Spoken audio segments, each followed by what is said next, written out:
아버지 하나님, 저희가 오늘 추수감사주의를 맞이해서 지난 한 해를 돌아보면서 하나님께 감사드리게 되었습니다. 먼저 저희가 많은 어려움 중에도 저희 삶을 지탱해 주시고 저희 건강을 지켜주시고 생명을 지켜주신 것에 대해서 감사드립니다. 또 참 경제적으로 크게 어려운 한 해였는데 저희 산업을 지탱케 하시니 감사합니다.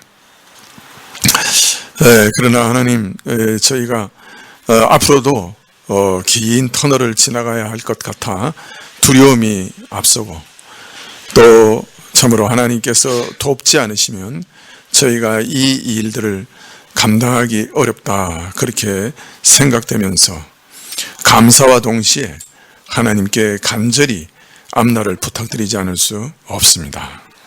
내일을 내일 염려하라 하셨지만 앞날에 보이는 어두움을 생각할 때 어찌 두려움이 없겠습니까? 하나님께서 지금까지도 도우신 것처럼 앞날에도 더 기이한 도우심을 기대합니다. 여호와 이레의 하나님께서 저희를 지키시고 돌보시고 함께 하시고 피로를 채워 주시옵소서. 특별히 저희 건강을 지켜주십시오. 저희 육신의 건강을 지켜주시고 저희 정신과 마음의 건강도 지켜주시기를 원합니다. 이 사태로 인해 믿음에서 실족하는 일이 없게 하시고 여러 가지 사업에서 실족하는 일이 없게 해주시고 저희 모든 교우들의 산업과 가정을 눈동자와 같이 지켜주시기를 다시금 기도드립니다. 혹 어려움 가운데 있다 할지라도 하나님 합력하여 반드시 선을 이루신다 하셨사오니 이 말씀 붙들고 기대하는 마음으로 하나님 바라볼 수 있는 믿음의 용기를 주시기를 원합니다. 이것이 어떻게 선을 이룰 수 있겠는가 의문되는 일들도 많이 있습니다. 그러나 하나님께서는 그 모든 것까지도 참으로 합력하여 선을 이루실 수 있는 능력의 하나님이신 것을 저희가 믿사오니 하나님 아버지, 저희에게 닥쳐오는 모든 것들을 완전케 하시고 주님, 저희를 버리지 마시옵소서. 그리해서 합력하여 선을 이루시는 것을 끝내 보여주시기를 간절히 기도합니다.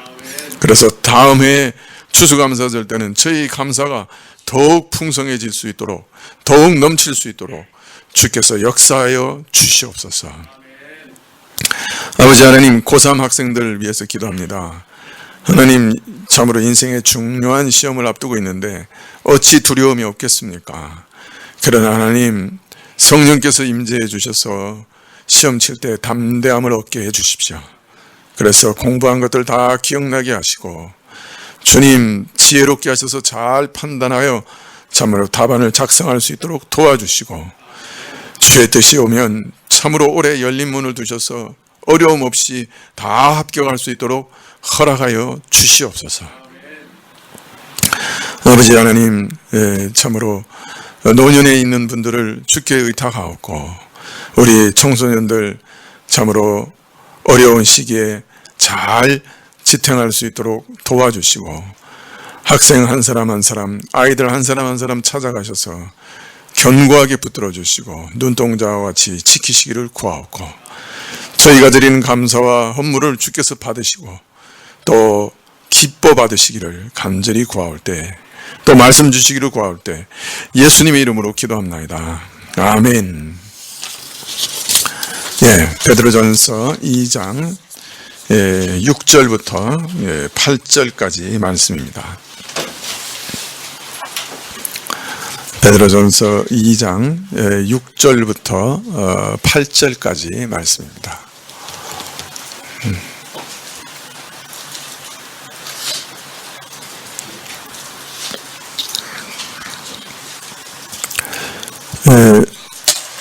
베드로전서 2장 6절부터 8절까지 찾으신 줄 알고 제가 봉독해 드리겠습니다.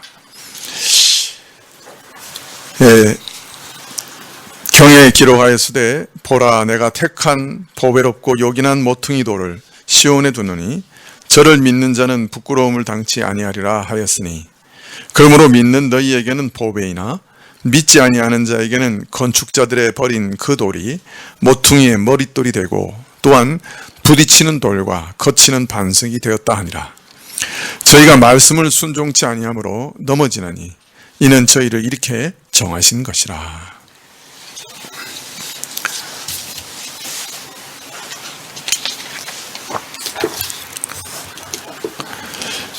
신자들이 신령한 젖을 사모하여 성장할 때 가장 힘써야 할 부분이 무엇인가? 첫째는 보배로운 산돌이신 예수님께 끊임없이 나와서 저들도 산돌들이 되어 신령한 집으로, 즉 성전으로 지어져가는 일이요. 둘째는 그 성전에서 그리스도로 말미암아 하나님께서 기뻐 받으실 신령한 제사들, 즉 모든 행실에서 하나님의 기뻐하신 뜻을 따라 순종하는 산제사를 드리는 일에서 성장해야 한다. 그렇게 가르치셨습니다.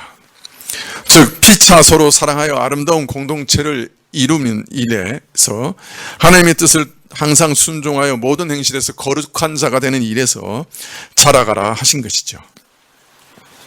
자, 그러나 이런 은혜는 모든 사람이 다 받아 누리는 것은 아니라고 지난 시간에 말씀하셨습니다. 심지어 교회를 지도하는 지도자들마저 이런 은혜를 배척하고 세상 것에 취해서 말씀을 그릇 해석하고 하나님의 심판을 두려워하지 않고 모든 일을 굽으러뜨리고 더럽히는 자들도 있다고 말합니다. 이사야는 이런 자들을 향해 예언하기를 하나님께서 앞으로 시온에 시험하는 것, 곧 귀중한 모퉁이 돌, 견고한 터 위에 선 돌을 두셔서 저들을 최종적으로 시험할 것이요. 그래서 믿고 의지하는 자는 결코 놀랄 일을 당하지 않을 것이고 심판을 받지 않을 것이나 믿지 않고 하나님을 거스르는 자들에게는 공정한 판단을 따라 홍수 같은 심판을 임하게 하실 것이다. 이렇게 예언하십니다. 베드로사도는 지금 이 예언이 그대로 이루어졌다. 그렇게 말씀하고 계시는 것이죠.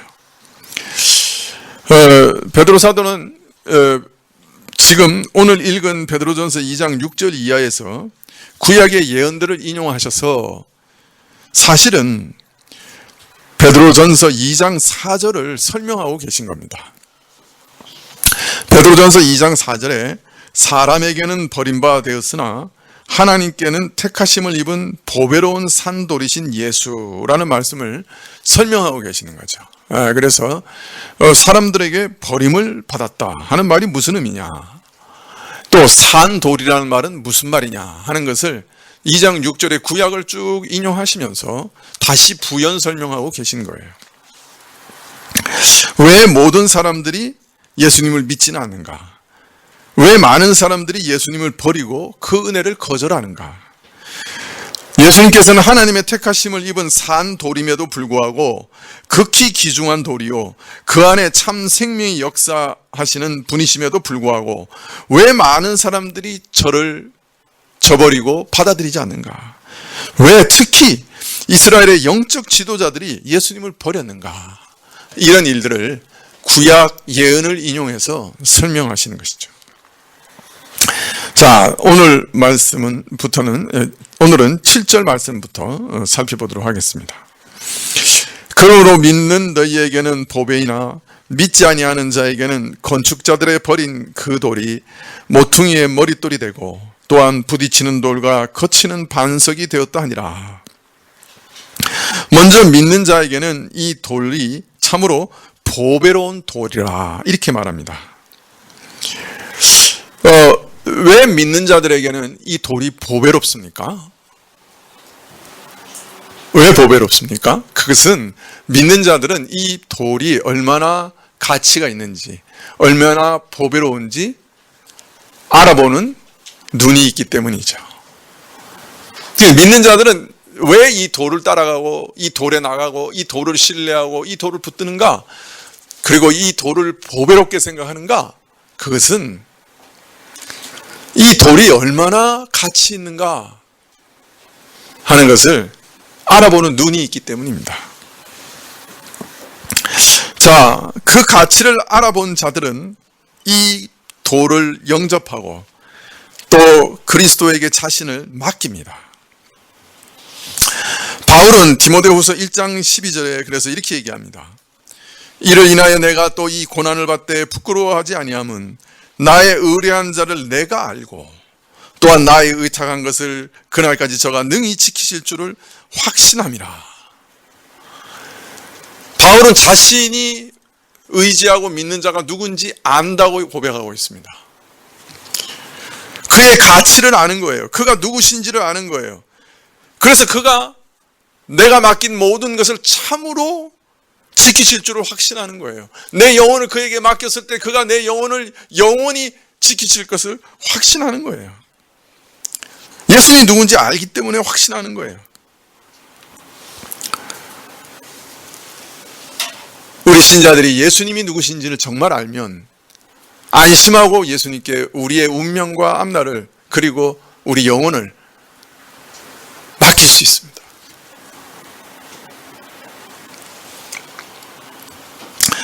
여러분, 예수님 누구신가요? 얼마나 놀라우신 분이신가요? 우리와 똑같은 육신을 입고 이 땅에 서셨던 분이지만 동시에 모든 존재한 것을 창조하신 참 하나님이셨습니다. 말씀으로 모든 존재하는 것을 창조하신 창조주셨어요. 하나님이시고 하나님의 제2위셨어요. 삼위일체 중에 제2위셨어요. 성경에 보면 이 분은 인간이 만들어지기 이전부터 우리 인간들을 구원하실 메시아로 정해지신 분이라 그래요. 그리고 계속해서 수천 년 동안 모든 선지자들을 통해서 이것을 예언하셨어요.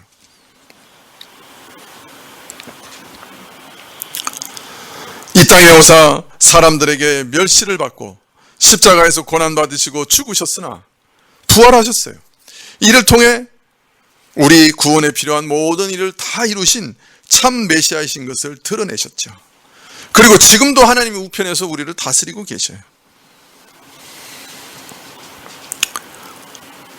우리를 위해 죽으신 분, 나를 위해 자신의 생명을 죽으신 분, 그런데 사람이시면서 동시에 하나님이신 분, 얼마나 놀랍고 얼마나 귀중한지요.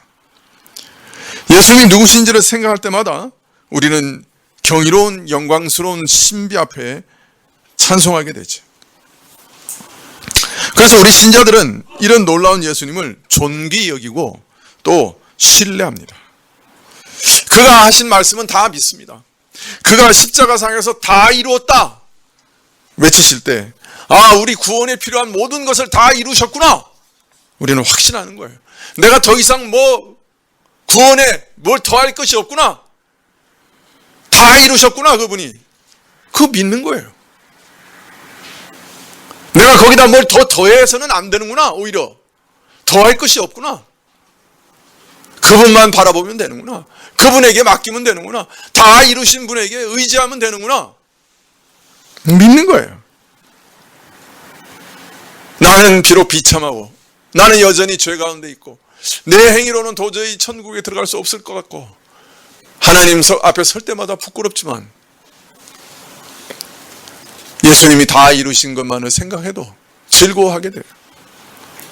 어떤 상황에서도 기뻐하게 되는 거죠. 이처럼 우리 영혼을 구원하는 믿음에는 예수님을 이렇게 인격적으로 신뢰하는 요소와 또 그를 자신의 인생에서 가장 보배로우신 분인 줄 알고 의지하는 요소가 분명히 있어요.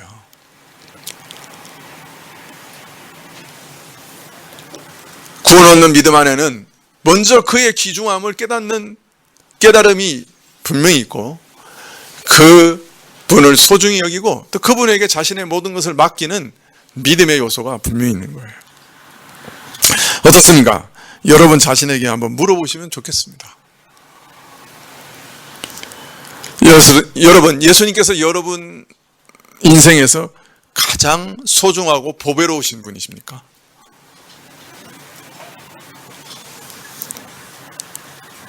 여러분은 예수님을 안다고 말하실 수 있으며 그래서 내 영혼을 저에게 맡기고 오늘도 저를 신뢰하고 있다고 말하실 수 있습니까? 그래서 예수님을 나는 내게 있는 모든 것보다 가장 귀중히 여긴다고 말할 수 있습니까? 예수님은 정말 여러분의 가장 귀한 보배입니까? 심지어 여러분의 재산과 명예, 생명, 자녀, 이 모든 것보다 더 보배로운 분입니까? 이 질문에 정직하게 예, 그렇습니다. 예수님은 내게 그 무엇보다도 소중한 보배입니다. 대답할 수 있게 되기를 기도합니다. 네, 여러분, 사실 이 땅에서 우리가 겪는 모든 시험은 이 질문이 항상 밑바닥에 있습니다. 우리가 시험 당하고 연단 당할 때 어떤 면에서는 하나님께서 항상 이것을 질문하셔요. 우리한테. 네가 이 재산보다 나를 더 소중히 여기느냐, 사랑하느냐, 그것을 나를 더 보배롭다고 생각하느냐, 이 직위보다 나를 더 보배롭다고 생각하느냐, 이 사람보다 내가 더 보배롭냐. 어떤 면에서는 질문하시는 거죠. 시험을 당할 때 우리 마음에 있는 것이 사실 드러납니다. 내가 정말 예수님을 가장 소중히 여기는가, 아니면 세상 것을 더 소중히 여겨서 예수님을 이용하고 있는가, 그게 드러나는 거죠. 왜 우리가 시험에 넘어집니까? 예수님보다 세상 것을 더 소중히 여기기 때문입니다. 그런데 그 소중한 것 내게 주시지 않고 또는 빼앗아 가시니까 내가 예수님을 더 이상 믿을 이유가 없어진 거죠. 그래서 시험에 빠지는 거예요. 우리가 왜 기도하지 않습니까? 예수님을 만나는 게 제일 소중한 게 아니고 예수님을 통해서 내가 얻어야 될 것이 소중한 건데, 기도해도 그거 안 주시니까, 또는 거절하시니까 에이, 기도해도 소용없더라. 그럼 예수님 만나러 안 나가는 거죠.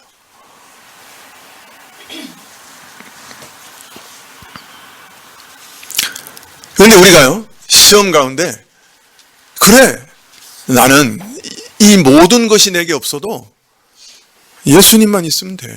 예수님 내게 가장 소중한 분이시니까. 예수님 내게 가장 귀중해. 이렇게 대답하면 시험은 그것으로 끝나버려요. 어떤 면에서. 시험의 효력이라고 하는 것, 그게 없어지는 거예요. 무엇으로 더 시험할 수 있겠어요, 우리를? 무엇이 우리를 더 자극하고 근심 가지게 만들 수 있겠어요? 무엇이 우리를 더 두렵게 만들 수 있겠어요? 사실은 이 대답을 하는 순간에 시험 끝나버려요. 내 건강보다 예수님 더 소중해요. 내 건강이 이런 무슨 아무 문제가 없어요. 왜? 예수님께로 가면 되는데 뭐가 문제야? 이 건강에 대한 근심이 사라져버려요.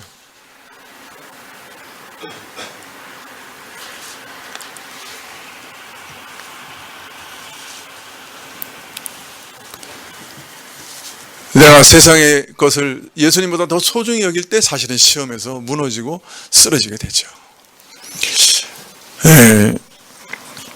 여러분, 언제 어느 때라도 어떤 상황에서도 예수님이 너의 가장 소중한 보배냐 라고 질문하실 때 예, 그렇습니다 대답하실 수 있는 여러분이 되시기를 축원합니다.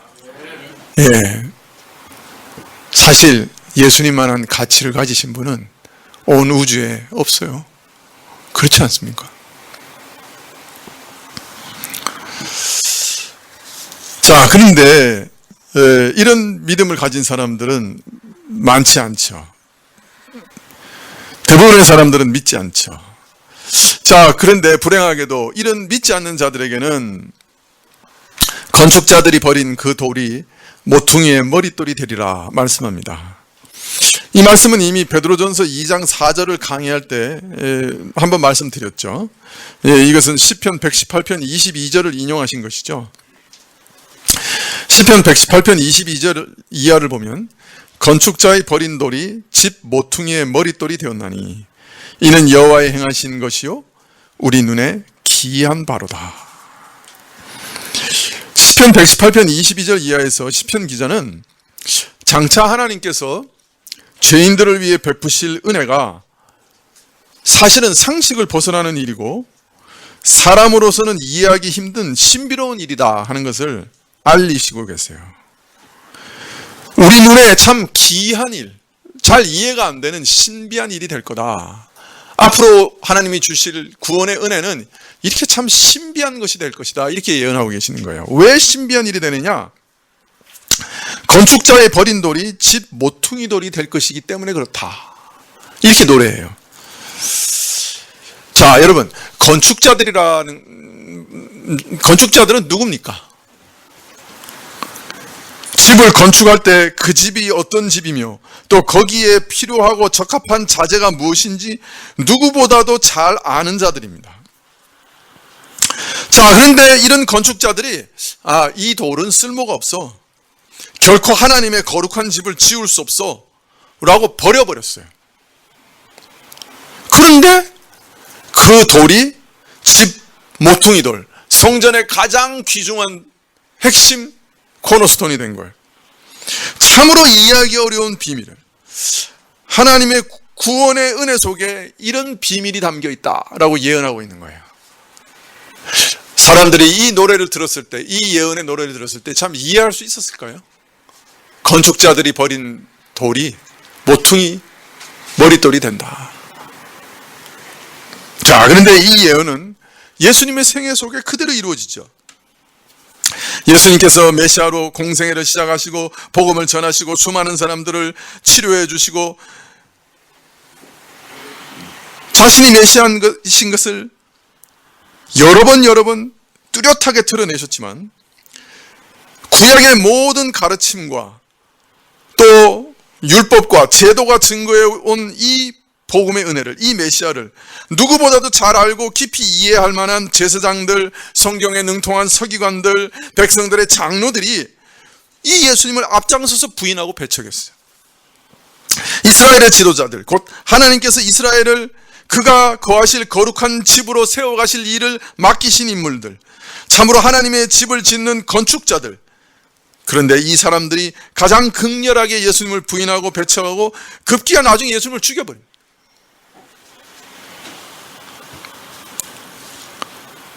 그러나 하나님께서 예수님을 부활케 하셨고 예수님을 신령한 하나님의 성전, 신약 성전의 모퉁이 돌이 되게 하셨고 기초석이 되게 하셨어요.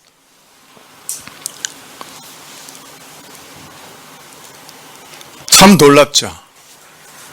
예전에 800년 전에 이렇게 예언하셨고 그 예언을 그대로 이루셨어요.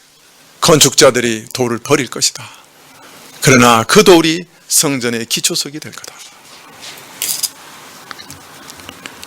이 일은 하나님으로부터 말미암은 것이요, 이 일은 참 신비롭고 놀라워 모든 사람들의 눈에 기이하게 보일 것이다. 이렇게 예언하고 있어요. 베드로는 지금 시편 118편의 예언을 인용하면서 이처럼 예수님께서는 이 땅에 오셔서 저들을 가장 환영하고 영접해야 할 이스라엘의 영적 지도자들에게 배척을 받으시고 버림을 받으시고 죽으셨고 지금도 수많은 사람들에게 버림을 받고 쓸데없다 배척을 받지만 하나님께서는 이미 예수님을 영원한 성전, 하늘의 성전의 기초석이 되게 하셨다 하는 것을 이 예언을 통해 확증하고 있는 것이죠. 자, 그리고 이어서 이 예수님을 배척하는 사람들에게 예수님은 어떤 존재가 되는가 하는 걸 말씀하시기를 베드로전서 2장 8절 상반절에 또한 부딪히는 돌과 거치는 반석이 되었다 이렇게 얘기하십니다. 이 말씀은 이사야서 8장 14절 이하를 인용하신 거예요. 제가 8장 13절부터 한번 읽어볼 건데요. 이사야서 8장 13절 이하에 이런 말씀이 있습니다. 만군의 여호와 그를 너희가 거룩하다 하고 그로 너희의 두려워하며 놀랄 자를 삼으라. 그가 거룩한 피할 곳이 되리라. 그러나 이스라엘 두 집에는 거치는 돌, 거치는 반석이 될 것이며 예루살렘 거민에게는 함정 올무가 되시리니 많은 사람들이 그로 인하여 거칠 것이며 넘어질 것이며 부러질 것이며 걸릴 것이며 잡힐 것이니라. 지금 이사야는 이스라엘이 죄악으로 인해 심판을 받을 것 예언하고 계십니다. 그러나 동시에 이 임박한 심판 이후에 먼 미래에 구원이 주어질 것이다 하는 것도 동시에 약속하고 계셔요. 그런 말씀 가운데 한 가지 권면을 주시되, 너희는 오직 만군의 주 하나님을 거룩하신 분으로 경외할 것이며 오직 그만 두려워할 분으로 여기라, 그렇게 말합니다. 다른 말로 하면 그만 보배롭고 가장 소중한 분으로 여기라는 말이에요. 그를 가장 높이고, 그를 가장 보배롭게 여기고, 가장 존귀 여기고, 그를 가장 거룩히 여기라. 천지 만물을 지으신 분, 그러면서도 천지 만물을 초월해 계신 참 하나님,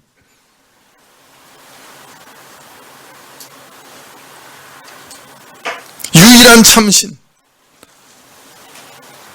그만이 너희가 두려워하고 놀랄 뿐이라. 그분 앞에서만 엎드리고 경배하고 그에게만 순종하고 경외하라. 그분만이 천지간의 모든 만물과 우리 인생의 생사화복을 주장하시는 절대자신이, 그 앞에 굴복하라. 자, 그런데 바로 이런 하나님께서는 이스라엘의 두 집, 곧 북이스라엘과 남유다에 대해서 한편으로는 피할 성소가 되시기도 하지만 다른 한편으로는 쳐부수는 돌, 걸려 넘어지는 돌, 함정과 올무가 될 것이다, 이렇게 예언하고 계십니다. 이스라엘에게 구원을 베풀어 주시는데 하나님께서는 저들이 피할 성전이 되어 주시기도 하지만 또 어떤 사람들에게는 저들을 쳐 무너뜨리고 걸려 넘어지는 걸림돌과 함정과 올무가 될 것이라고 예언하고 계시는 거예요.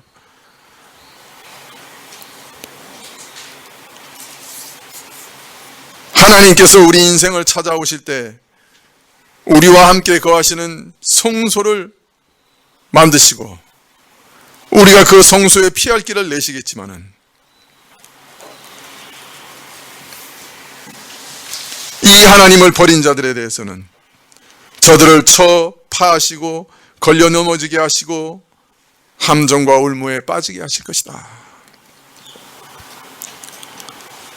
저들에게는 축복과 생명과 구원의 하나님이 오히려 저들을 깨뜨리시고 파괴하고 무너뜨리는 심판자가 되실 것이다 라는 말입니다. 예, 베드로는 증거하고 있습니다. 바로 이 예언이 오늘 그대로 이루어졌다.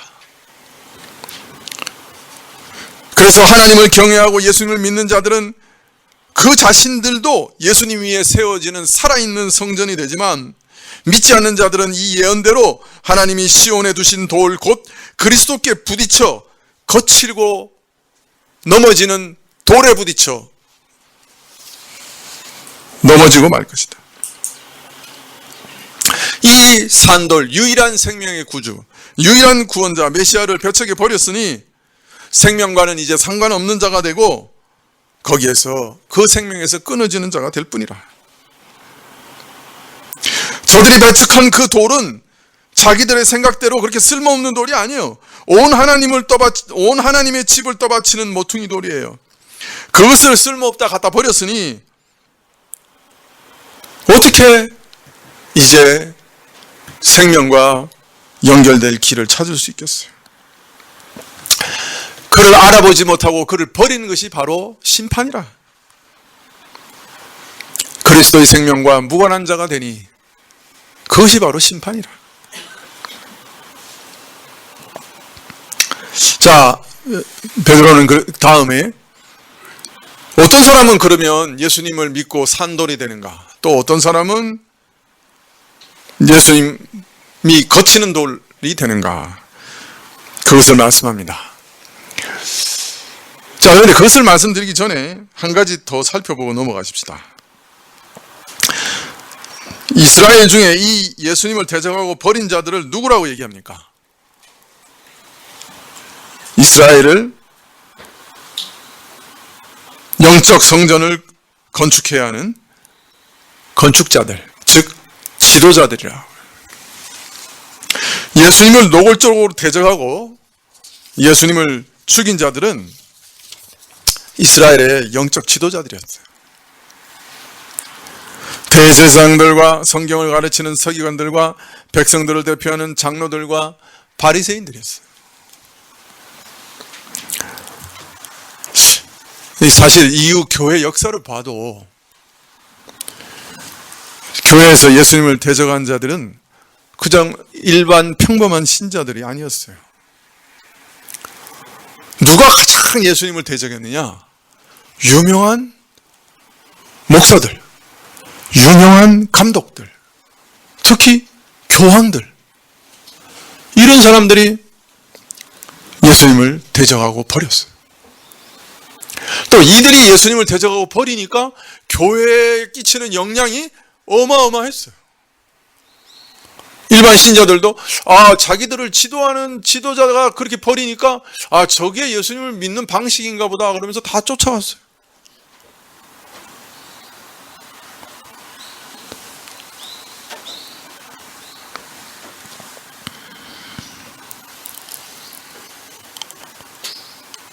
중세 교황주의가 극성에 이르렀을 때 거의 300년 가까이 복음이 유럽에서 사라졌어요. 아주 극히 일부분만 남아 있었어요, 유럽에서. 그래서 종교개혁이 다시 일어날 수밖에 없게 됐죠.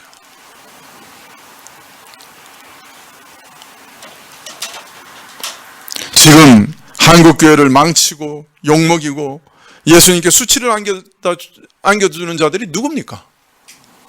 부끄럽지만 일반 신자들이 아니잖아요. 목회자들이에요. 또 장로님들이에요. 마귀는 이런 지도자들을 넘어뜨리면 온 교회를 손쉽게 망쳐버릴 수 있다는 것을 잘 알고 있어요.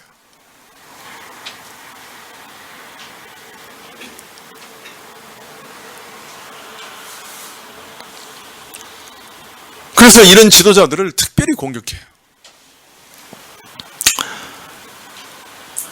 또 이런 영적 지도자들은 자신이 많은 사람들 앞에 나서고 또 어떤 면에서 어떤 중요한 결정을 내리고 막 사람들을 인도하고 그런 것처럼 보이니까 허영심에 빠지기 쉽고 교만에 빠지기 쉬워요.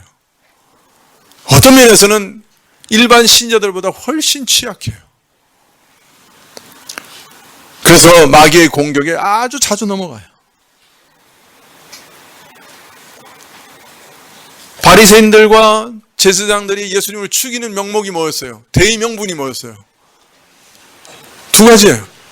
하나는 저가 메시아로 계속 군림하면서 소란을 일으키면 로마가 다시 군대를 이끌고 와서 우리를 처멸망시킬 거다. 그러니 저 한 사람이 죽는 게 낫다. 두 번째는 저가 자기가 하나님이라고 얘기하는데 이거는 있을 수 없다. 우리가 하나님의 영광을 위해서 저를 죽여야 된다. 저들이 예수님을 죽이는 대의 명분은 교회를 위해서고 저들이 예수님을 죽인 명분은 하나님의 영광과 명예를 위해서였어요. 오늘날도 마찬가지예요. 교회 지도자들이 교회를 배반하고 하나님을 배반할 때 교회를 위한답시고 하나님의 영광을 위한다는 대의 명분으로 그 일을 하는 거예요. 신자들은 그걸 또 속아 넘어가요. 맞아. 하나님의 영광을 위한 길이야 이게.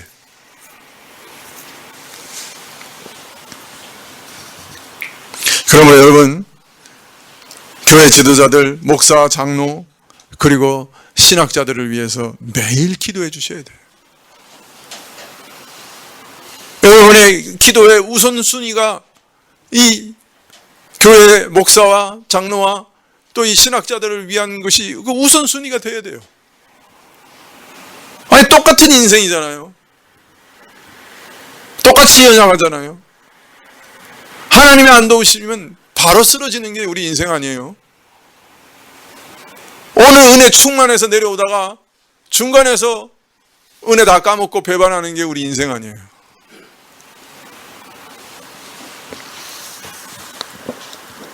마귀의 유혹에 넘어가지 않도록 끝까지 충성할 수 있도록, 하나님을 배반하지 않고 믿음의 길을 잘 갈 수 있도록, 여러분, 이 교회 사역자들을 위해서도, 장로님들을 위해서도 꼭 매일매일 기도해 주시기를 부탁드립니다. 기도의 우선순위에 두시기를 부탁드려요. 자, 이제 마지막으로, 그런데 왜 예수님은 산돌이신데, 참 생명이 역사하시는 분이신데도 불구하고 많은 사람들에게 버림을 받았는가? 2장 8절 하반절에 저희가 말씀을 순종치 아니함으로 넘어지나니 이는 저희를 이렇게 정하신 것이라. 왜 저들이 예수님 믿지 못했는가? 말씀을 순종치 않았기 때문에 넘어진 것이다. 이건 뭐 두말할 필요 없죠. 당연한 얘기죠. 왜 그리스도에 대해서 어떤 사람은 믿고 어떤 사람은 불신앙하는가? 한편은 그리스도의 참 가치를 알아보았어요. 그래서 그분에게 나를 맡기고 의지했어요. 다른 한편은 산돌이신 그리스도의 가치를 알아보지 못했어요. 쓸모없다고 여겼어요. 그래서 배척하고 버렸어요. 쓸모없으니까. 자, 왜? 예수님이 누구신지를 알려주시는 복음의 말씀을 배척했기 때문에, 순종치 않았기 때문에, 그래서 불신앙하게 된 거예요.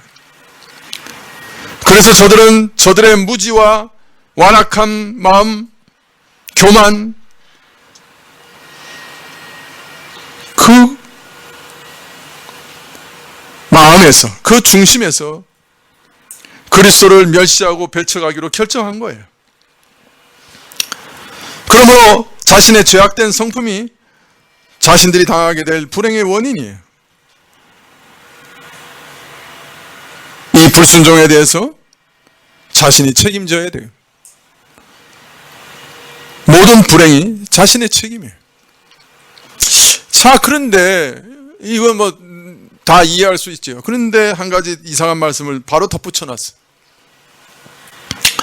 그것은 저들을 이렇게 정하신 것이라 하는 말입니다. 사도 베드로는 이처럼 저희가 순종치 아니함으로 넘어지나니라고 말하여서 믿거나 믿지 않는 그 사람 자신, 그것이 그 사람 자신이 책임지는 이름을 분명히 하면서도 또 이어서 덧붙이기를, 이는 저희를 이렇게 정하신 것이라고 해서 어떤 의미에서는 믿음과 불신앙이라고 하는 것이 당사자의 범위를 넘어서는 무엇이라 하는 것을 알리고 있습니다. 이 말씀은 저들의 불신앙을 저들 자신들만의 무엇으로 설명할 수 없고, 영적 지도자들의, 그리고 또 수많은 사람들의 반역과 배척과 불신앙이 저들의 선택만으로 설명될 수 없다. 그저 저들이 깨닫지 못해서 저들의 악한 성품으로 말씀을 배척하고 불순종하게 됐다, 이것만으로는 설명할 수 없다는 말입니다. 그들 자신 안에 무엇으로만은 설명이 안 되는 거예요.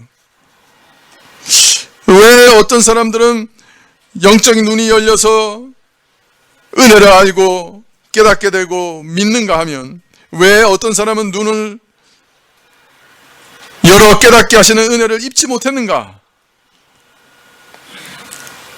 그것은 그 배후에는 사람의 선택 이상의 것이 존재한다 하는 말입니다. 저들이 그렇게 불신앙하여 넘어지게 된 것은 그렇게 정하신 바 때문이다. 정하심을 따라 일어난 일이라. 저들 자신이 결정하고 행동하기 전에 무엇인가 있었다라고 알리고 있습니다. 이 일에 대해서, 이것에 대해서 다음 시간에 말씀을 좀 더 드리도록 하겠습니다. 기도하시죠.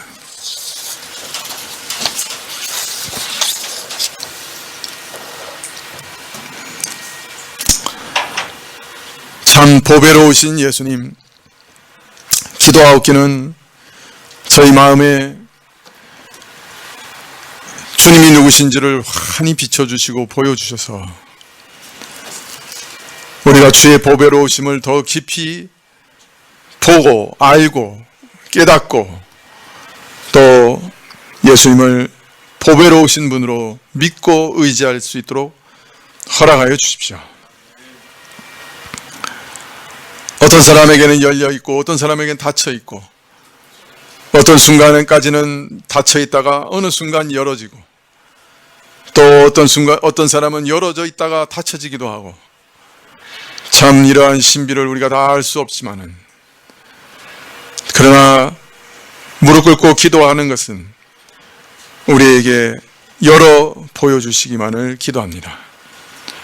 주의 보배로우심을 실감할 수 있도록 믿을 수 있도록 그래서 내 인생에 가장 보배로우신 분이라고 진정으로 고백할 수 있도록 허락하여 주시옵소서. 예수님의 이름으로 기도합나이다. 네, 찬송 98장입니다.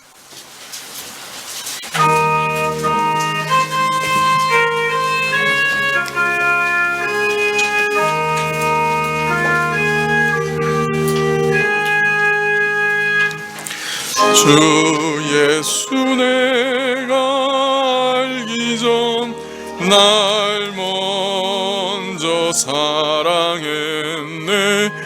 그 크신 사랑 나타나 내 영혼 거듭났네. 주 내 맘에 늘 계시고 나 주의 안에 있어. 저 포도비유 같으니 참 좋은 나의 친구. 내 친구 되신 예수님 날 구원하시려고 그 귀한 몸을 버리사 내 죄를 대속했네.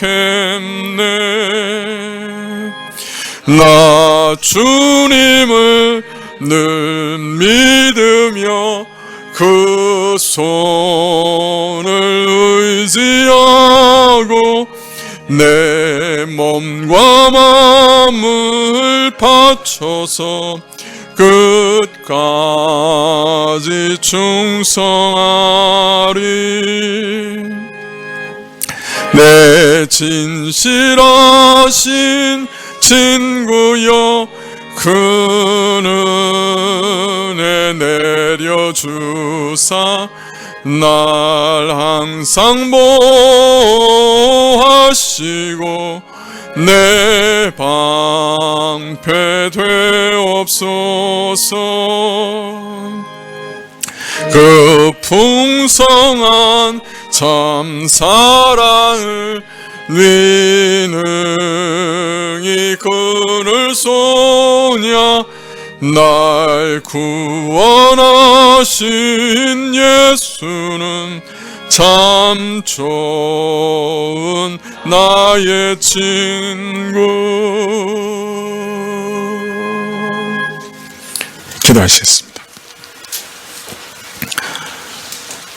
지금은 우리 주 예수 그리스도의 은혜와 하나님 아버지의 그 크신 사랑과 이 은혜와 사랑을 깨닫게 하시고 누리게 하시는 성령님의 교통하시고 역사하심이 주를 가장 소중히 여기기를 원하며 주의 어떠하심을 참으로 알기를 원하며 주를 사랑하기를 원하며 주에 대하여 더욱 깊이 경험하기를 원하여 머리 숙인 주의 백성들 위해 지금부터 영원까지 함께 계실지어다. 아멘.